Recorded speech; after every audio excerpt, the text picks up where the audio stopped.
What's up, guys? It's Sports with AJ here. So, today's video is my first round mock draft. Let's not waste any time. Let's get right into it. So, if I was at the #1 overall pick and I'm the Jaguars, drafted Trevor Lawrence last season with the #1 pick. If I'm the Jaguars, I'm going to have to give this man protection. I think Aiden Hutchinson is a great player. Don't get me wrong. He would be amazing for this team. I have to go Evan Neal. I just have to go Evan Neal. #2, the Lions. I'm going to go Aiden Hutchinson. I think this is a clear pick because I can't see them going Kyle Hamilton. I definitely can't see them going O-line. So I think that's a clear pick.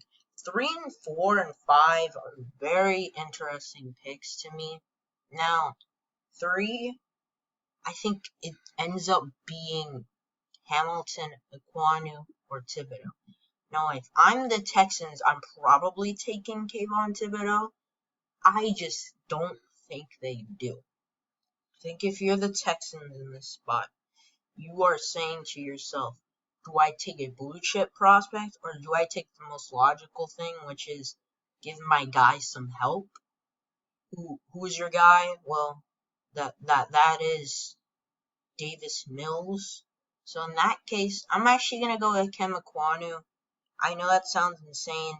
I just don't think the Texans can pass up on a guy that can really help that O-line for the future. The Jets here are in an interesting spot because, I feel like they can get anyone here.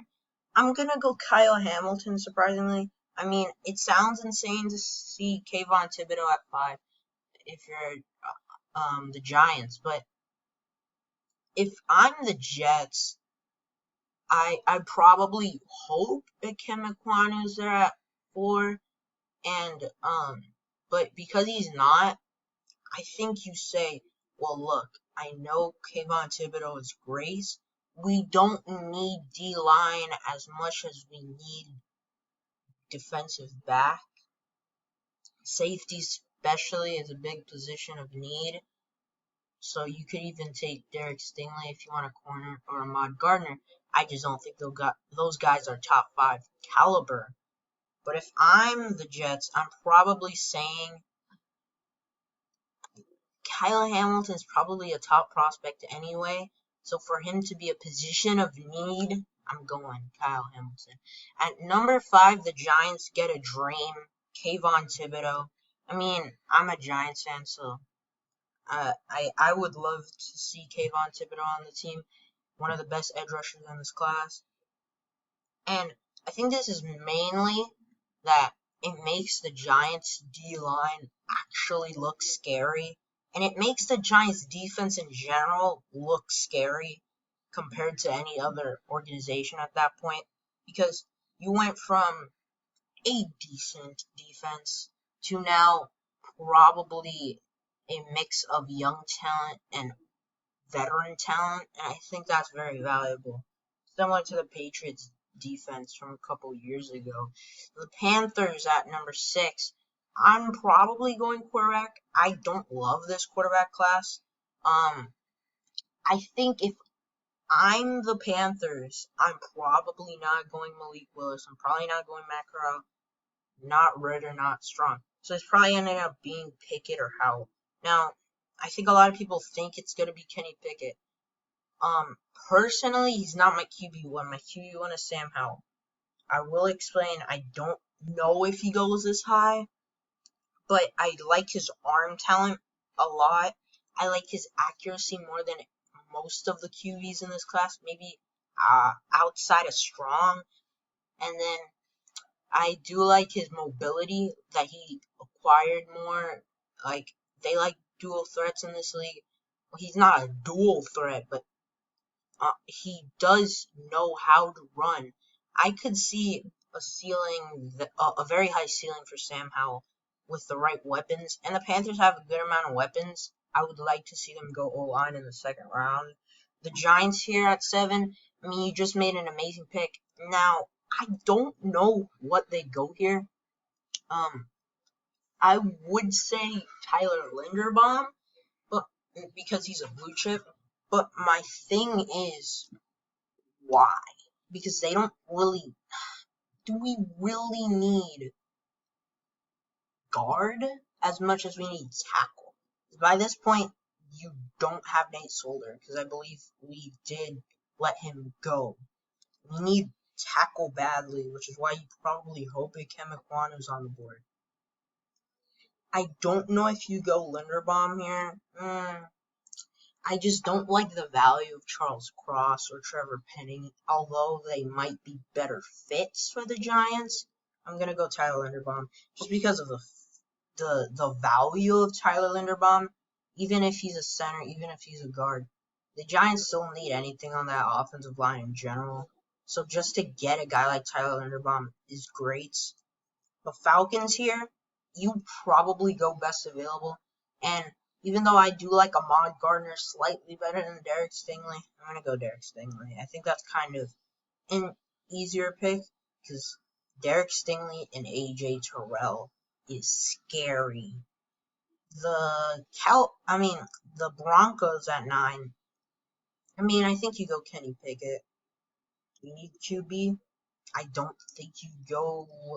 Even though I don't really like this QB class, I think the only other option may be O-line or D-line, like Jermaine Johnson or David Ojabo could be surprise picks for the Broncos, and maybe Charles Cross or Trevor Penning, but I think unless they get a QB in a trade like Deshaun Watson trade, I'm not doing trades in this.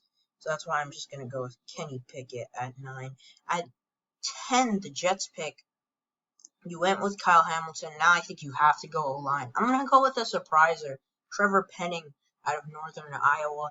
I do not hate Charles Cross. It's just that, personally, I like the value of Trevor Penning. Like, his ceiling is very high. If you watch, you probably haven't watched Northern Iowa, but of the games I've watched, he really just kills the D lineman. Obviously, not great talent, but still, he does do well against the D lines that he plays against. And I don't really like how Charles Cross plays. He doesn't really just destroy the D linemen. He kind of just holds them. And I think that isn't a great thing for the NFL. If you don't have that strength, it's not going to be great for you. Washington, probably a QB spot.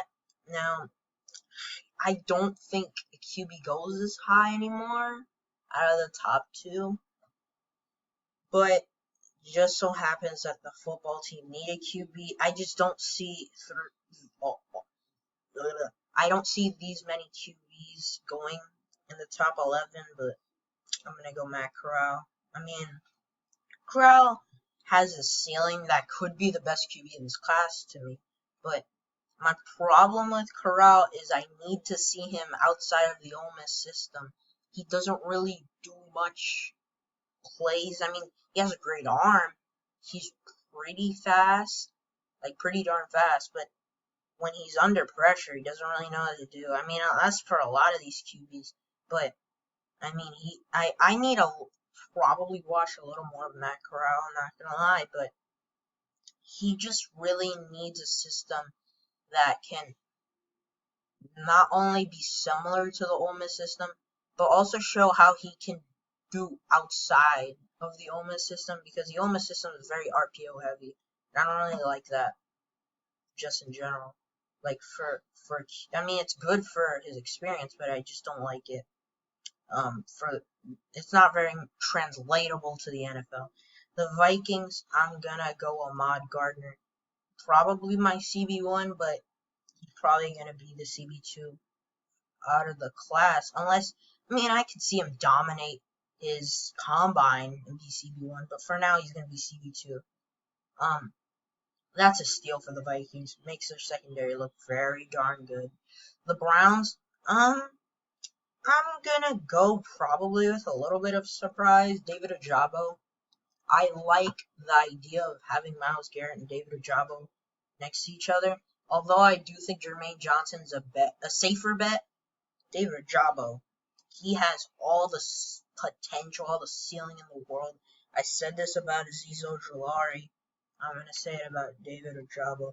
The Ravens, I I think you go Jameson Williams. Even though he has the injury, Jameson Williams is my wide receiver 1. He's just so fast, so quick, so great hands, great route runner. I also love Garrett Wilson, but I have to go Jameson Williams. The Eagles here. I mean, I'm going to go Charles Cross with their first pick. Just to have an O-lineman that is that valuable at that pick is very good. And Jermaine Johnson, a great pass rusher to help the D-line. The Chargers here at 17. I think you go Garrett Wilson. I don't think if you're the Chargers here, you're probably saying, how can we help Justin Herbert get a and you lost Mike Williams. You're probably losing Mike Williams in free agency. Getting Garrett Wilson ain't too bad. Saints Chris Olave is probably my pick. I think Drake London is better, but Chris Olave positionally on the Saints fits so well. I just can't pass up on it. The Eagles.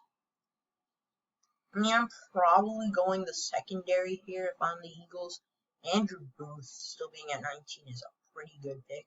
The Saints here, Malik Willis, just because I don't think the Saints, unless they bring in a bridge quarterback, I don't see them not picking QB. Obviously, unless they go line. But with how this draft played out, Malik Willis is the last QB on the board. I just don't see them not, I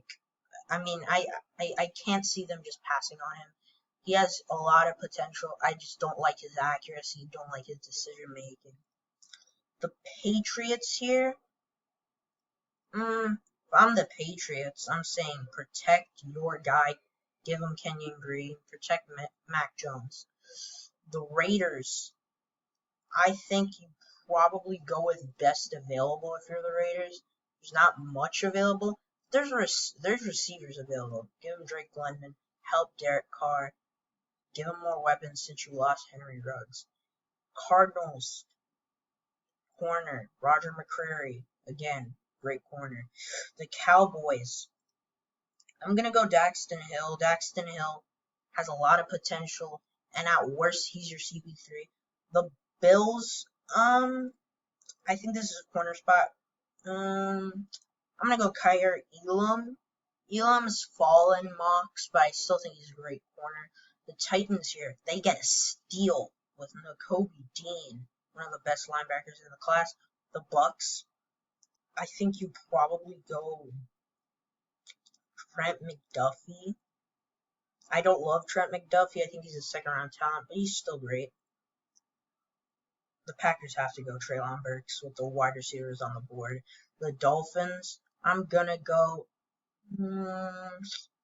If I'm the Dolphins, I'd probably go linebacker with the spots available, or just best available in general, because Devin Lloyd being there at 29, I doubt that happens. The Chiefs, I'll go safety, Jaquan Brisker, great safety out of Penn State. The Bengals, you have to go Zion Johnson, even though the O-line, in real life, I do think at 31 you probably trade down to get an O-lineman, because I still think all of these guys will be available in the second easily. And then the Lions here, to end it off, I'm going to go either wide receiver or best available. George Karlaftis being here is a damn steal. I'm going to go George Karlaftis at number 32. And that's my mock draft. You can see it again. And that's it for the video. Hope you guys enjoyed it. Make sure to like, subscribe, and I'll see you guys in the next one. Peace.